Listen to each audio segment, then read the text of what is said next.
Now, where local sports always come first, this is Action Force Sports.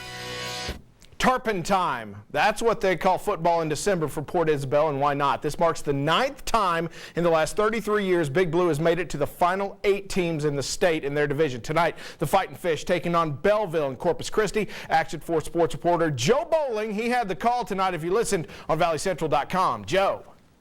For a second week in a row, the Port Isabel Tarpons ventured to Corpus Christi, Texas, as this time it was a quarterfinal matchup between the Bellville Brahmas and the Tarpons for a right to get into the semifinals. Tarpons came in here after a miracle run last week in which they went to a 95-yard drive to send the game into overtime and win it, and we're hoping for some magic here. Let's get to the highlights in this one. First, it was the Brahmas taking advantage of a short field position, and then it's going to be Bronson Allen taking this handoff and taking it down the right side, and he is into the end zone for the first points of the night. That's in the first quarter. Still in the first quarter, after a bad snap over the punter's head, gave the Brahmas the football right back at the 5-yard line on 4th and goal. They find their way into the end zone. Again, it's Allen, and just like that, it's a 14-0 game.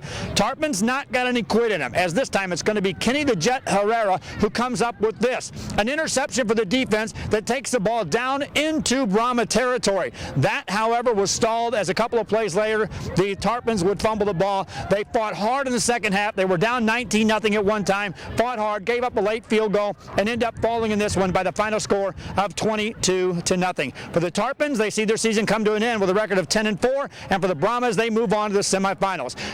Afterwards, the coach of the Tarpons, Monty Stumbaugh, talked about just how hard it is to get to the 4th round. Oh, it's extremely difficult. People, I don't think, realize how hard it is, but they're in the Final 8 of state, and that's one heck of an accomplishment, you know. I don't think better be in the Final 4 and in the Final 2, but, you know, what they did and what they accomplished is unbelievable, you know, and to get here, it takes a lot of hard work and dedication, and these kids did that. And so the Tarpons see their season come to an end. From Cabinets Field in Corpus Christi, Texas, final score 22-0. Brahmas win it. I'm Joe Bowling for Action Force Sports. Good night, everybody. All right, thanks a lot, Joe. They may have lost, but PI adds to that playoff resume that has no equal in the Rio Grande Valley. 9 state quarterfinal appearances. We mentioned it already. 5 fourth-round appearances, more than any other team. 10-4 this year. And the Tarpons, mostly juniors, we'll see them again. With that, the Rio Grande Valley High School football season comes to an end.